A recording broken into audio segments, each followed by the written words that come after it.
Okay, okay. Yeah. Hopefully all the best for you all in Korea. Thank you. Miss Lisa, warm greeting from us from Faculty of Sport Science, Semarang State University.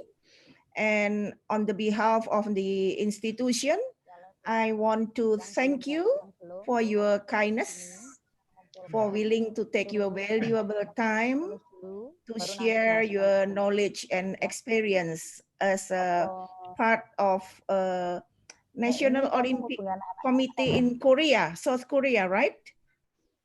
Well, I used to work at the organizing committees. Okay.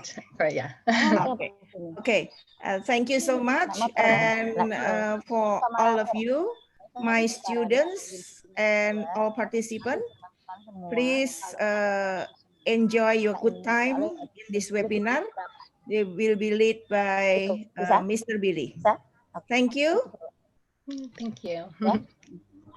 Okay, so thank you very much for the very amazing greetings from Professor Tandio Rahayu. So today, before we start, I would like to introduce our speaker today. So she's Lisa Witter.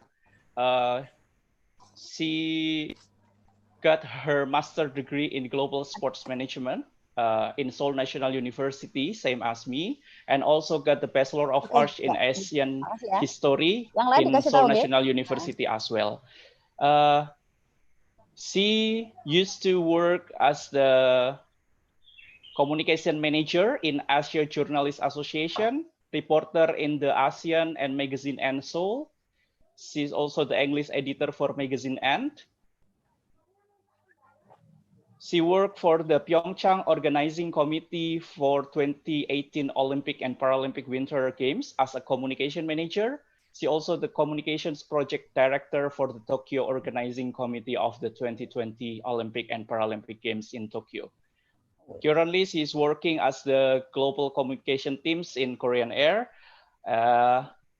Please welcome Lisa Witters. The time is yours. Thank you for the introduction, Billy. And yeah, so good afternoon, everybody. Good morning, actually. Good morning. And thank you so much for having me today. This is actually a very special experience. I've never had a lecture on Zoom like this with almost, I think, 200 participants. It's quite amazing. I see some of your faces and some of your videos. And so it's very exciting to be here today and to introduce, well, Billy already gave a great introduction for me. But my name is, again, Lisa Witter. And basically, I'm from the US, but I've been living in Korea for many years, for about 18 years. And as Billy mentioned, the reason I'm here to talk to you today is because I wanted to share my experience in communications at two of the recent organizing committees. I worked for 3 years at the Pyeongchang Olympic Games. And then after those 3 years and after finishing the games, I went to Tokyo 2020 to share my expertise and share my knowledge to prepare to help them set up their communications program. And so after that, I actually worked there for about 6 months and then came back to Korea. So today, yeah, anyway, I do hope that everyone is doing okay during these tough times with COVID-19. I hope you're all safe and healthy. And I hope you're not too frustrated that you can't go out about as usual and that you're doing okay and you're helpful, even though you have to stay at home. But thanks to also COVID-19, I could have this opportunity to meet you like this. And so today I'm going to talk about communications for the Olympic and Paralympic Games. And it's going to be focused on the organizing committee's perspective. And I'm going to focus, and I'm also going to talk about the role of the National Olympic Committee and Paralympic Committee Services Department and how they facilitate a lot of communications for the Games. And so I heard that many of you are third-year students studying physical education and sports science, and that you've already finished a sports management module. and so that you've already studied a bit about the Olympic movement. So you might be familiar with what I'm going to discuss today. And so I will, okay. So I'm gonna connect to my presentation. One second.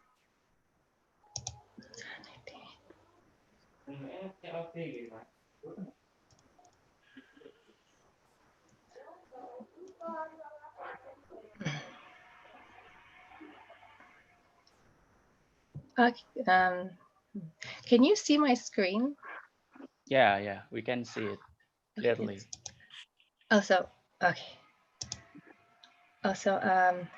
Yeah, before I begin, I'd like to share this one video. It's summing up the Pyeongchang 2018 Paralympic Winter Games. This video was created after the Games, and it was presented last year at the International Paralympic Committee General Assembly. So yeah, you can experience some of the games through this short film. Ditulis di sini, nanti dibenderi ya, diangkat. Lah pulpane kuwi digawa, kae bocah. Cari pulpen sana pinjem, bukan masker no. Nanti taruh sini lagi ya.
I hope you enjoyed that video. Yeah, working for the, how do you say it? Working for an Olympic organizing committee, there's a lot of work to do. It's actually sometimes not that rewarding, but when you're at the games and you see all the athletes come together, after working for so many years, everything that you've done becomes really worthwhile. It's a very inspiring moment, those games.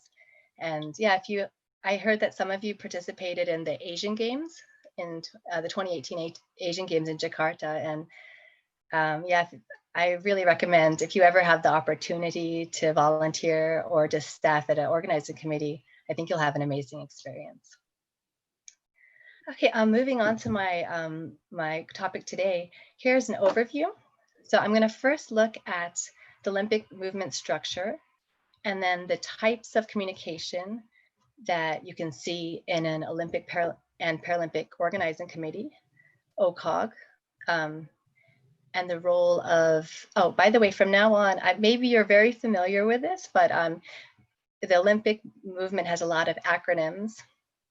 And so from now on, I'm going to be using the acronyms OCOG for the Organizing Committee, and NOCs for National Olympic Committees, and NPCs for the National Paralympic Committees. So continuing, I'll talk about the role of NOCs and NPCs in the game, the role of NOC NPC services, which is the department within the Organizing Committee, the OCOG, and then the centralized communication between the OCOG and the NOCs and NPCs, and then the communications that the NOC NPC services does. And lastly, I'll talk about a few communication principles and challenges. So first of all, in the Olympic movement, according to the Olympic Charter, there are three main constituents. This is you have the International Olympic Committee, the IOC, and then the International Sport Federations, the IFs, and then the National Olympic Committees. And under them, we have the national sport organizations who work with both international federations and NOCs. But in order to make an Olympic Games, you need the OCOG. So the OCOG is there to actually organize each Olympic Winter or Summer Games. And the OCOG communicates with the IOC, the IFs, and the NOCs. Today I'll be focusing on the OCOG NOC communications. And so next, I'd like to just give you kind of an idea about the scale of the OCOG. So it starts out in the beginning as a very small organization with just limited staff, and it continues to grow as the Olympic Games become closer. And at the time, when you're at the Games, you have like more than 10,000 staff and volunteers all working together. And in this process, I just wanted to point out that there's more than 50 functional areas. You can think about them as just departments or teams, but they all have a special function in the Games. And so if you look at this chart, the IOC has divided them into 6 different categories. So you can first look at, there's the product and experience. Here, there's the most important sport, the sport functional area. And then we also have like the ceremonies, opening, closing ceremonies, and the torch relay and other FAs, other functional areas. And then the second category, and the second category is the client services. These are the functional areas that actually service and take care of the clients that participate in the Games. And so if you look within client services, there's NOC services. And then there's the venue and infrastructure, which deals with all the competition, the non-competition venues, and the villages, the Olympic and Paralympic villages, which are the home to the athletes. It's where they stay during the Games. And then fourth category is the game services. This is all the services that all the participants need during the games, from arrivals, how they get there, food and beverage services, logistics, medical services, transport, etc. And if these, basically the client services and the game services functional areas have to work very closely together, because the client services is telling the game service functional areas what services their client needs. For an example, if there's an NOC, for example, just securing, one NOC is worried, I need to make sure that the dining hall has halal food. And so this NOC services should talk to the food and beverages services and tell them, how are you going to provide halal food at the competition venues? What is your plan? How can I assure my NOC and their athletes that they don't have to be worried, that they're going to be well taken care of? So there's this constant dialogue going back and forth between client owners, the client services, FAs, I might use FAs, that's just another abbreviation for functional areas. So the client services and then the game services, they could also ask, I don't really know what we have to prepare. How much equipment do these athletes have? How many trucks do we need to prepare? So they could ask the client services for information to help them prepare better for the games. So I just wanted to show you that there's a close relationship there. And then going on to governance, some main functional areas are finance, let's see, planning, procurement, and sustainability. And then lastly, there's the commercial and engagement functional areas that deal with brand. There's some include brand protection, licensing, all the cute, the neat little dolls and products of the Olympic and Paralympic Games. And then there's the ticketing, which is really important. And also, I just highlighted that there's also a communications functional area. And this is different from the communications that I'm going to be discussing today. This is actually the communications team that deals with the general public. So they're actually, yeah, they're the team that deals with the homepage, the websites, the SNN, and they're promoting the game in general. Okay. So basically, I just wanted to give you this big picture of the OCOG and how there's so many different functional areas and so many different teams that are all working together. And in order to make a good games, a lot of internal communications has to happen. And now, so I want to look at who the OCOG communicates with. So this is external. This is the OCOG communicating with its clients. And so just a second ago, oh, I can't, hold on. Oh, sorry. Okay, do you see on the very right, do you see the box of the client service? Sorry, one second. I'm gonna move this screen. So I put a box of client service functional areas. So I just wanted to match, I'll just give you about 30 seconds. Here's, on the diagram on the left, there's the OCOG and the different client groups and circles around it. Can you match the client service functional area to the relevant client group? So I'm just going to give you about 20-30 seconds. You can just do it in your head, or you can just, it's pretty straightforward, but just a quick exercise.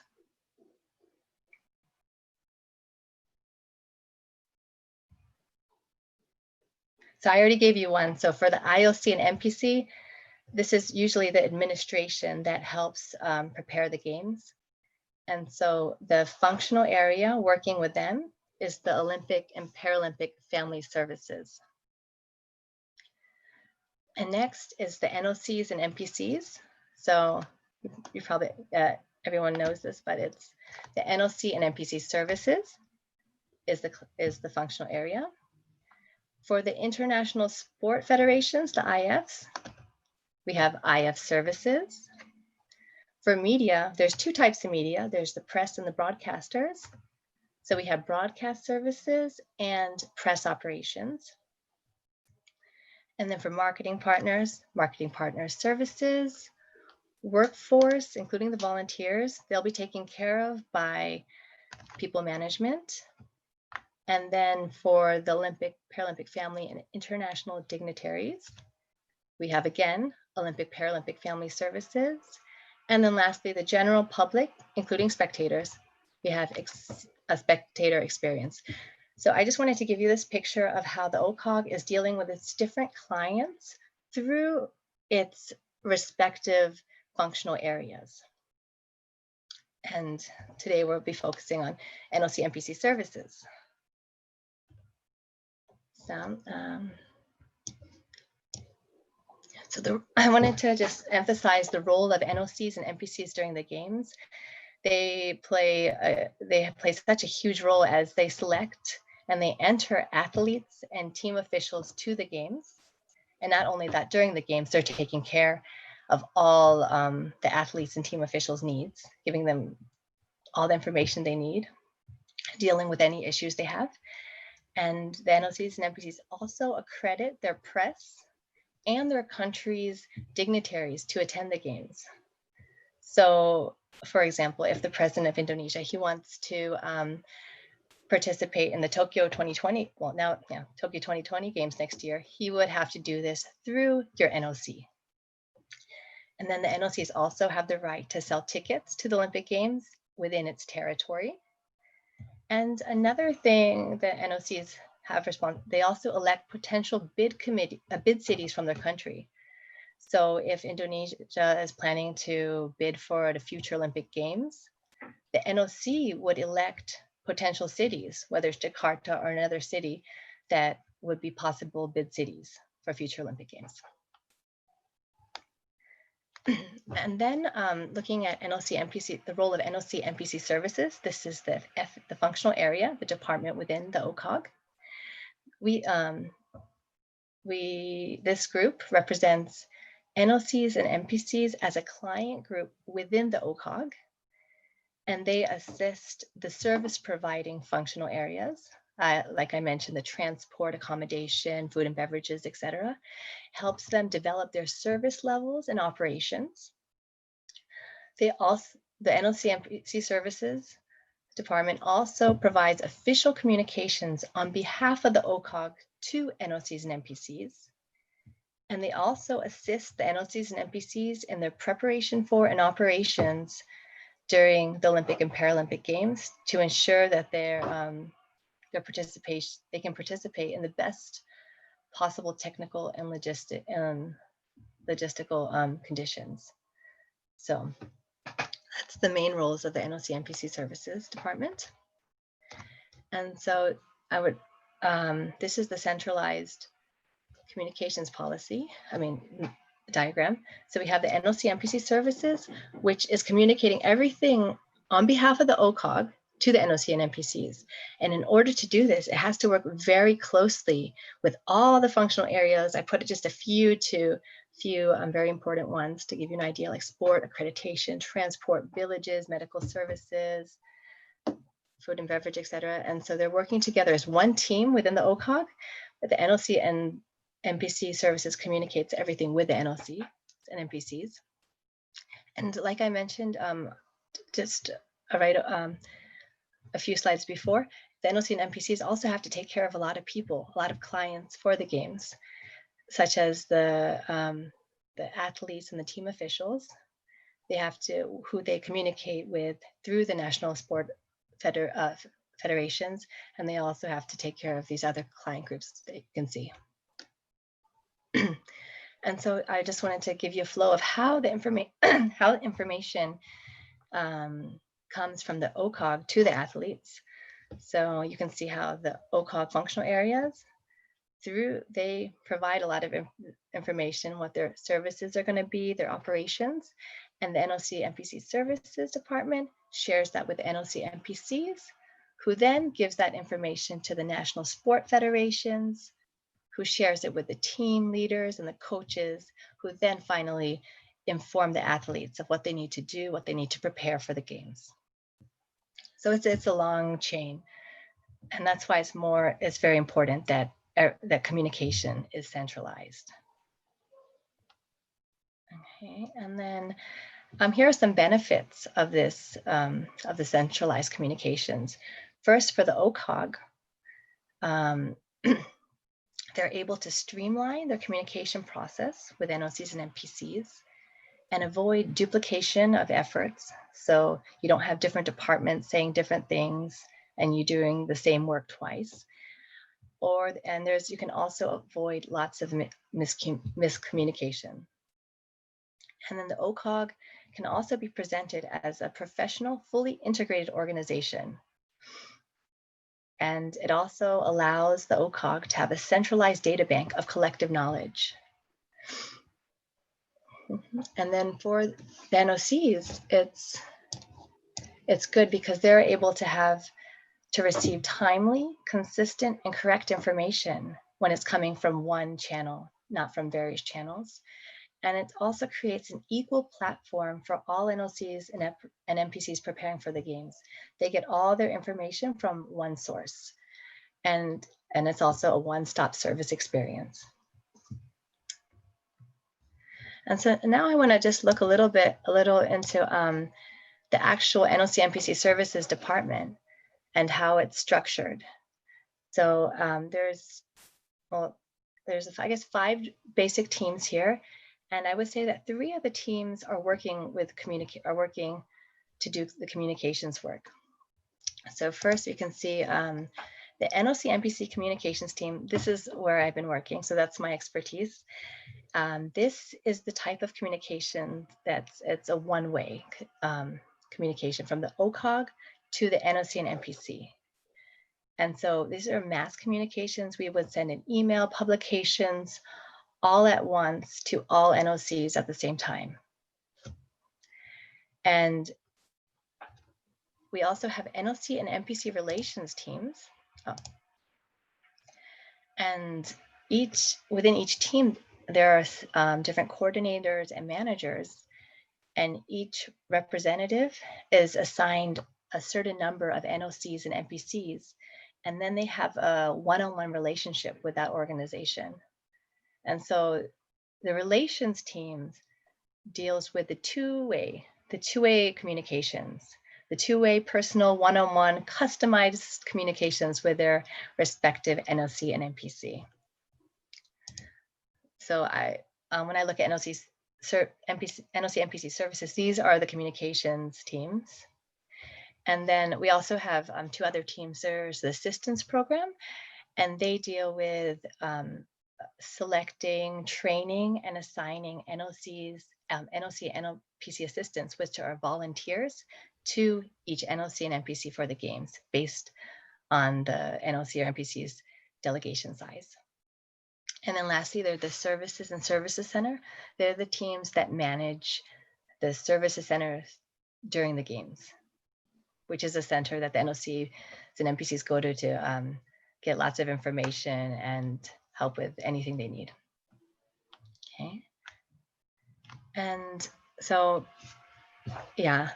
So for the communications team, this is the one-way, the more centralized, standardized communications. These are some of the our requirements that we have to do before the games. First, we send progress reports to the semi-annual. So twice a year, we send progress reports to the NOCs and NPCs to let them know about how the organizing committee is doing with its preparations for the games. So this kind of assures the NOCs that everything's going okay and is progressing according to plan, or even better. And then there are the quarterly newsletters. There's for NOCs and NPCs, and this has a lot of information about what the NOCs and NPCs need to prepare. Sometimes there's a lot of forms that they have to turn in, and there's some important news that they should be aware of. And then there's the chef de mission dossier and the chef de mission manual, which are they're huge documents. They're kind of like a manual with all the information about the games. So actually, this is of all the work I did, I think that was the most challenging, was completing the chef de mission dossier. This is a document that's created about 1 year before the games, and actually more like 13 months. And you have to put everything from the arrivals and departures to accreditation, to how the villages are going to be set up, transportation, sports, training, food and beverages. All those functional areas I talked about, all their services and plans, you have like endless meetings with the functional areas for months and months, and you decide on what the organizing committee can provide and can commit to for the games, for the athletes and team officials. And so getting all that information confirmed, and you put it in this big manual, and then you send it to all the NOCs. And this document is what the chef de mission, the leaders of each NOC, they'll read through this document, and then they'll come to the chef de mission seminar, which is a month later, and they'll ask lots of questions about the games. And so anyway, this is just, I'll talk a little bit more about the dossier and the manual a little later, but that's one of the biggest publications, which is a huge challenge for the organizing committee to prepare, because you have to work, everyone has to work together to get it done. And then there's the chef de mission seminar, I'll talk a little bit more about later, but the communications team deals with the presentations and the follow-up reports. Also for, there's the extranet, which is an online service, like an online website, where we put all the information that the NOC and NPCs need. That could be like the newsletters, the progress reports, or any piece of useful information. We share that together on that one site. So it's like a centralized bank of data. And then there's mass communications, which is email. So the communications team, we send important information updates to all NOCs and NPCs at the same time. So so that's an equal platform. And then finally, the NOC NPC services team, we have publications which we prepare, like the dossier, the chef de mission dossier and manual and newsletters, but there's also communications that other OCOG functional areas have to prepare and send to the NOCs and NPCs. And that's where we send these documents also. So we coordinate with these other functional areas. There's publications such as accommodation programs, customs and freight forwarding guide. There's a ticketing sales guide, etc. Anyway, as you can imagine, there's so much information that needs to get from the organizing committee, from the OCOG to the NOCs and NPCs on many different topics. So we have to work with all these different functional areas to get the information to the NOCs and NPCs in an accurate manner at the right time. Okay.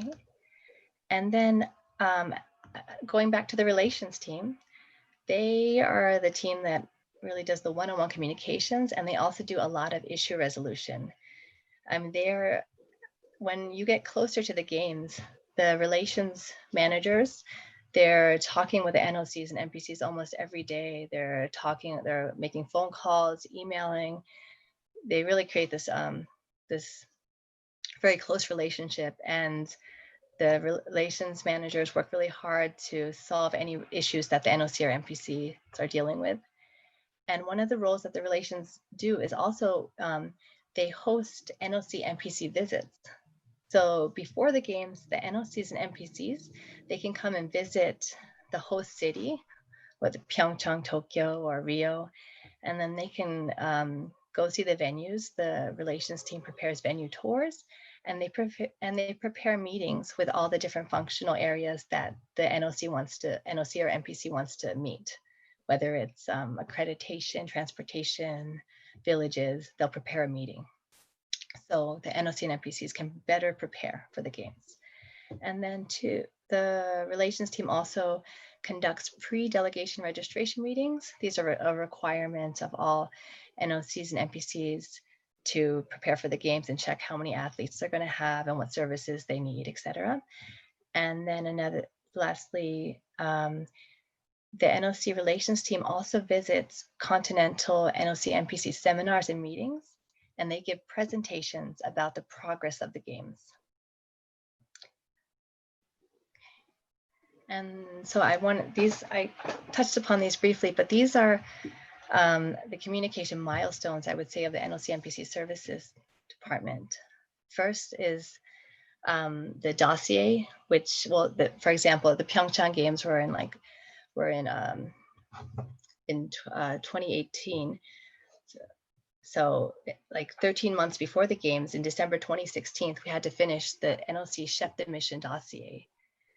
And after this dossier, we held the seminar on February 1st to 3rd in Pyeongchang. And so the seminar is where all the chef de missions of each NOC, they're invited to participate, and they get a venue tour, and we have meetings for about 3 days. They get to see presentations from all the functional areas, from accreditation, transport, arrivals and departures. And so they're trying to get about sport. They're getting all the information they can. So they go back to their NOCs and they share this with their teams. And so the seminar is another great communications tool, because each functional area prepares everything, a presentation, and then the participants, the chef de missions, they can ask questions and they'll get answers there. And if the answers are not ready during the seminar, what happens is that the OCOG, NOC NPC services, we collect all the questions and all the concerns of the NOCs or NPCs. And then we work together with the functional areas for the next 1 or 2 months. And we try to resolve as much of them as possible. And then the communication teams makes up a follow-up report with all the questions and answers and follow-up on these issues. Basically, throughout the whole organizing, the whole lead up to the games, it's constantly issue resolution, fixing one issue, or preparing the services and operations to meet everyone's needs. And so after the seminar is done, that's 1 year before the games. And so now it's really, the organizing committee really gets in the operations mode. There's just one year to prepare for the games. And then the last, I think, big communication document would be the chef de mission manual. This is given to, this is prepared. This is very similar to the dossier. It's basically the dossier plus much more detail. So it's more in depth. It's giving you like information of like, for example, if there's the dining halls, what time are they going to be open? It's very specific. If you want to, what kind of services will be within the Olympic Village. Very specific information is in the chef de mission manual. So sometimes the chefs de mission, they refer to it as the Bible of the games, because they look there. If they need information, they go to the manual. And so it's very important that the information and the dossier and manual should not be changed. It should be confirmed. It's like a commitment to the NOCs and NPCs, so they can prepare, they can prepare everyone that's part of their team, and there's no surprises. So, there's always, I'm sure, some surprises, but we try to be consistent and as accurate as possible. And so, yes, they get the manual about 1 month before the games. Okay. And then now, finally, I'm just going to talk a little bit about games time communications. So during the games, there's centralized communication from the OCOG to the NOCs and NPCs. The communications team, where throughout the games, we get actually a list of the contact information for each NOC, each delegation. And that's received at the delegation registration meeting, the DRM. And once we get that list, then we email and text message all the people on the list with all the updates about the games. So usually we send emails like once a day about updates. And then if there's a very urgent issue, not everyone's checking their email all the time, we send text messages directly to their phone. Like, I'm trying to think of some special issues that were in Pyeongchang. Like, for example, there was one windy day in one of the villages, and so some of the tents collapsed.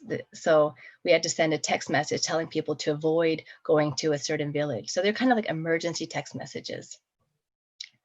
And then we also operated the extranet. That was the online portal that I was mentioning before. And so we put all the information on there.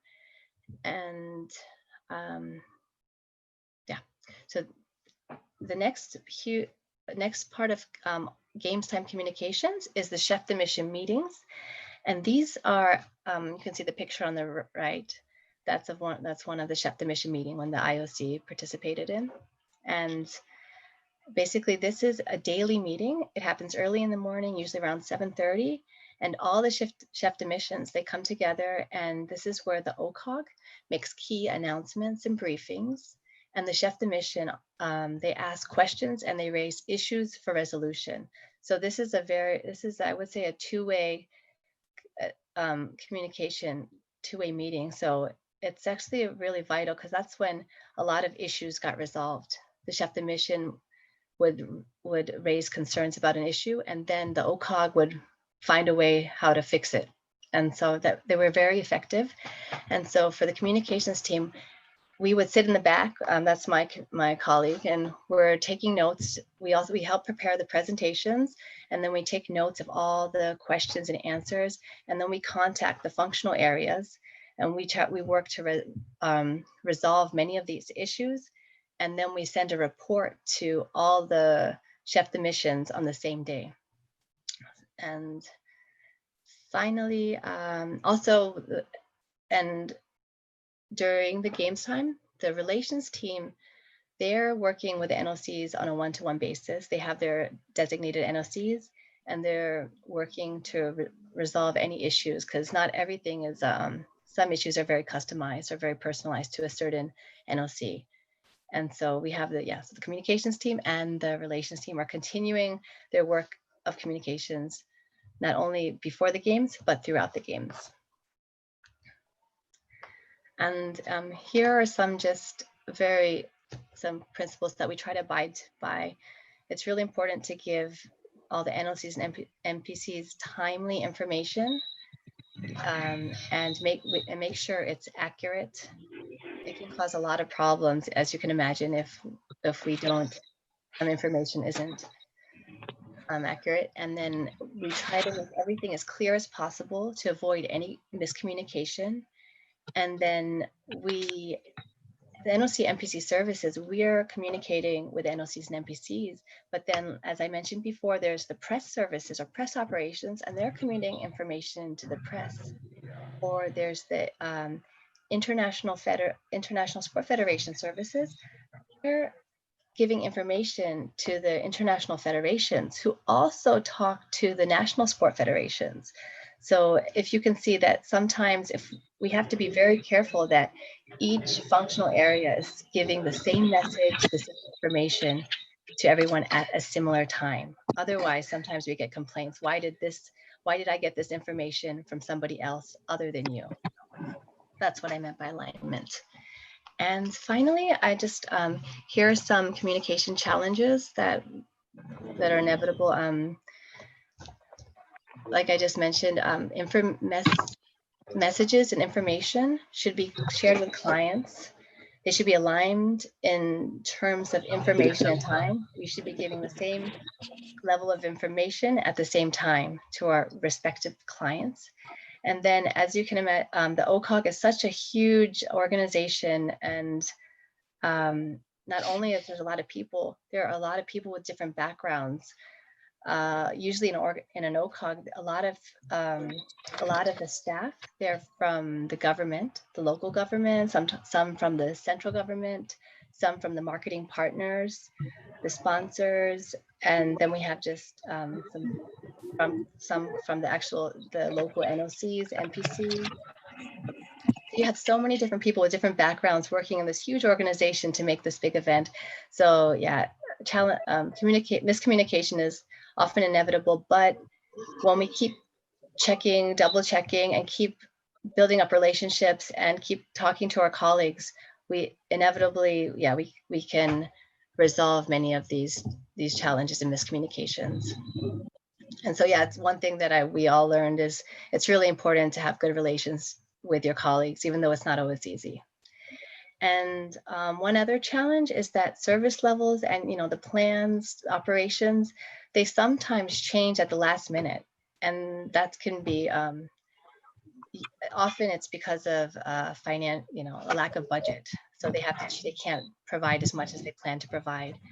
But this is also quite challenging for us because we have to relay this information to the NOC and NPCs about last minute changes. Anyway, I just wanted to share, I hope you could find something useful today about communications within the organizing committee for the Olympic Games and Paralympic Games.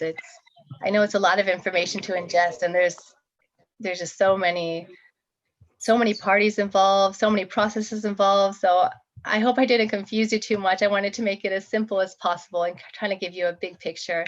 But anyway, thank you for listening. And I hope next year everything goes well and the Tokyo 2020 games can happen.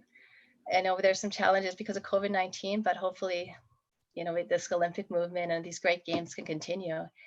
And terima kasih, thank you so much. And if you have any questions about anything, please feel free to ask. Thank you. Okay, thank you very much, Lisa. It's such a wonderful presentation, and we got some questions that already been sent to the chat group. So the first question is, if there is a complaint from NOC, who will be in charge for taking care of it? Okay. I'm kind of assuming this is during games time. Yes, I think so. If this is during games time, NOC has a complaint. Usually the first step is for that NOC to talk to their NOC relations representative and tell their representative, and that person should, depending on the situation, if it's something that can be resolved, they'll help resolve it. If not, they're going to have to talk to another functional area. And if it depends on if it's a really big issue, they might suggest for that NOC to bring it up during the chef de mission meeting, because then it will be brought up to the, I guess, the director level, the people who can really make decisions and fix it. Okay, Lisa, I think can you please close the presentation? Maybe we can we can see your face in a clear. Oh, okay. Okay, I think it says stop screen. Stop. Share screen. Yes. Has it stopped or? Not yet. No. I think it. Hold on 1 second. Is it okay now? Okay. Yes. Okay. So we can see your face in a clear way. So so it means that if people or NOCs want to complain about during the games, or it means they just can contact the Save the Mission to resolve it, to find the way to resolve it. Oh, if it's a person within the delegation, the national NOC, they would first. It's good to talk to their chef de mission, right? And the chef, and the chef de mission, if they need help, then they go to their NOC relations manager. Okay. The second question is how to use communication to resolve issues on the social media. Because actually, in the NOC and NPC services department, we don't deal with social media. And do you mean resolve issues through social media, or? Yeah, I think the question, it means like that. Yeah, I think that there's the communications department who deals with the social media, and actually, as an NOC NPC department, we're actually very sensitive about using social media, not to protect the privacy of the NOCs and athletes, and so all the volunteers and the staff, we're very careful about we we're actually often trained not to share too personal or some sensitive like pictures or of like the venues of within the village of different scenes that could portray like it could give a bad image to the public, or it could give misleading information. So that's what I can say about that.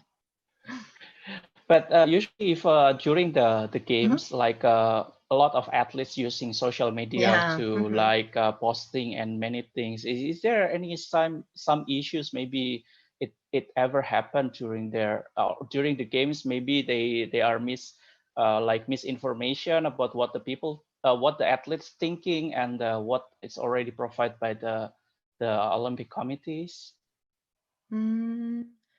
I think there's always room for a miscommunication when an athlete is sharing their experience, because sometimes they could have been unlucky and had a bad experience and they really didn't get a service that they were supposed to get. Like for example, maybe one of like the transportation routes, one of the buses was not working, and so the athletes didn't have a bus to go back to the village, and they had to walk on the street. They had to walk many kilometers, and so there are issues. There's always problems that happen, and so depending on how an athlete portrays that, I think in some games, some athletes were really upset about bathrooms, and they put pictures of bathrooms on social media, and then many people were very upset about the way the bathrooms were set up. So I guess, it can be misleading, and sometimes if things get too out of order, it could actually push the organizing committee to actually get their act together and fix the issue at hand.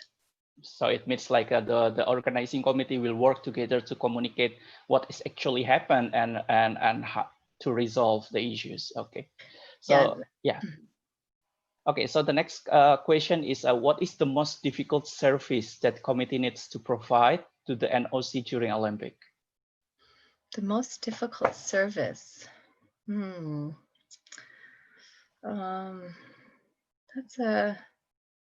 That's a difficult, but I'm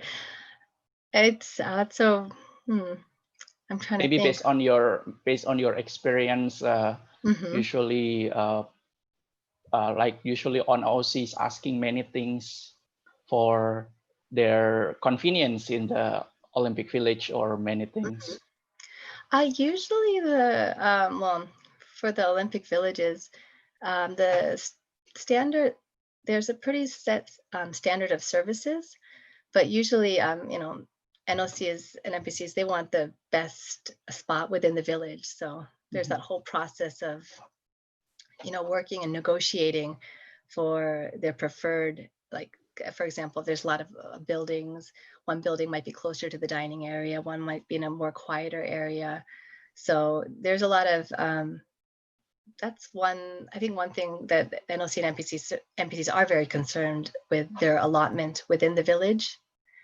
But as you mentioned, services that are difficult to provide, I think one depends on the game, but one for at least Pyeongchang, I think NOCs and NPCs had many concerns about the arrivals process in the beginning. And so because for us in the beginning, we were planning to use a train. We were planning to have all athletes take, after they got off the airplane, to take a train from Incheon Airport all the way near to Pyeongchang and then take another bus to the village. And so that was a big concern for many athletes, and they raised their voices a lot. They said that's not going to work, because especially for the winter games, they have athletes have just huge amounts of equipment. It's hard for us for everyone to imagine. And so the NOCs really fought that we provide buses and we didn't make the athletes ride the train, but the buses. And then and so that was one thing that changed, like maybe 6 months before the games. It's a very close exchange, right? It was very close. So for example, in the dossier, the document that was published about a year before the games, it says you're going to get on the train and this is how it's going to work. And then during the manual, it says, no, you're going to get on the bus, which made it a lot more simple for everybody. So it worked out. I think that's really good solving the issues regarding the rifle. Yeah. So the next question, in your opinion, what is the most important communication principle in sport event? A sport event. I think, well, one thing I really communicating a lot within the organizing committee and just being on the same page. I think that's one thing that's actually very challenging. So I think if the centralized policy, that can work really well for when organizing a games. It's just So, have. So the most important is sorry. Oh, having centralized policy. Centralized policy. So make sure that there's this one group, like the NOC NPC services is dealing only with the NOC NPCs, and so that you don't have. It's so easy because even for our department, we get questions from sometimes even the media or national federations will contact us directly. All different people, they're just trying to get information, but we have to be very careful. We say, no, we're not going to give you the information, but we can give the information to you through your NOC. So it goes both ways. We only give information to the NOC and NPC, and then they can share it with their sport federations, but we don't bypass them. So it means it's like using one door to give all the informations. Like even though many people try to asking a lot of information from the NOCs and NPC service. Yeah, I think that's a very very good makes sense to solve how you communicate with a lot of peoples, and it will start to reduce the misleading, I think. Yes, it does. Save a lot of miscommunication from happening. Which you can imagine, it can get really out of order. It can get pretty crazy if you have like 50 different departments dealing with 12 different clients. And no one's going to know what's real, what's really happening, or what's not happening. So okay. This is I think the last question is. Among 6 functional areas, which is the most important area to be focused on during the Olympic? I think it's hard to say that one area is more important than the other, but I guess like the governance is more, a lot of the work has been done before the games and maybe after the games. So I would say the services are really important. Providing the game services, because they should be planned and they should actually work as planned. So I don't know if that's the right to say, but I would say the services are probably most important during the games. So service is the most important. I think it's refer to how you can make people convenience and feeling comfortable with how when they stay and they can compete well and many things. I think that's the main point, that why the service is the most important. Right. Okay, so we are opening again questions if some students want to ask, or maybe lectures from that join this meeting. So Lisa, do you think that that this in this pandemic, how should the communication in the Olympics, especially when some months before Tokyo still asking to like keep doing the Olympic Games, even though the pandemic is still up? Do you think that's the media is giving a pressure to the committee so they change what they are thinking and postpone the Olympic? I do think, the media and the other national, regarding Tokyo 2020, there was the Canadian Olympic Committee, and I think maybe the Australian Olympic Committee, and also the USOC. They started, well, I think them pressuring them to not participate in the games also started, and that was covered in the media. That kind of those kind of movements and that kind of communication, it kind of put a lot of pressure not only on the organizing committee, on the IOC, because the IOC and the organizing committee, they have to decide together whether they're going to postpone the games. And so I do think the media and the clients of the games, they have a big, they have a lot of power, especially the big NOCs, by standing up for what they believe and voicing that out to the media. Yeah. Yeah. Okay. Hopefully, all the pandemics will be finished in this middle of this year. I really hope so. Yes. So we can work as usual and like before, and all the sports event can conduct it. And this, yes, it's really my hope as well. So Lisa, time is already finished, and before I closed all the meetings today. I want to say thank you very much for your really amazing kindness to give a lot of knowledge for us regarding the communication in the Olympics. And we also want to say to the audience that you can get your certificate through this website, and this is the certificate of appreciation for you, Lisa. Oh, okay. So I will give you through your email Okay, after thank you. finish. It's really, I hope we can meet personal after. Me too. I hope after so this too. pandemic. Yes, maybe during the Tokyo or maybe another circumstance. It will be very amazing. And once again, all the participants, you can check and grab your certificate.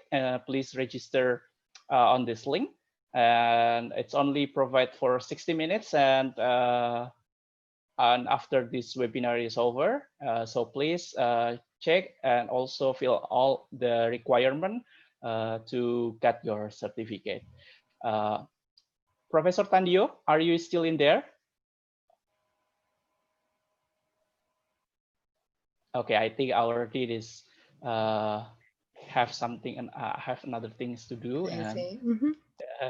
And I'm in behalf of all the committees and also the sports science faculty in our university. I would like to say thank you very much for all the grateful sharing knowledge from you, Lisa. Also for all the participants, don't forget to subscribe and also like our YouTube channel in FIK UNES. You can watch also all the videos from there about our web seminar in this amazing second round web seminar. So thank you very much for all your attention. I would like to give my time to the host, Mr. Daru or Mrs. Raya.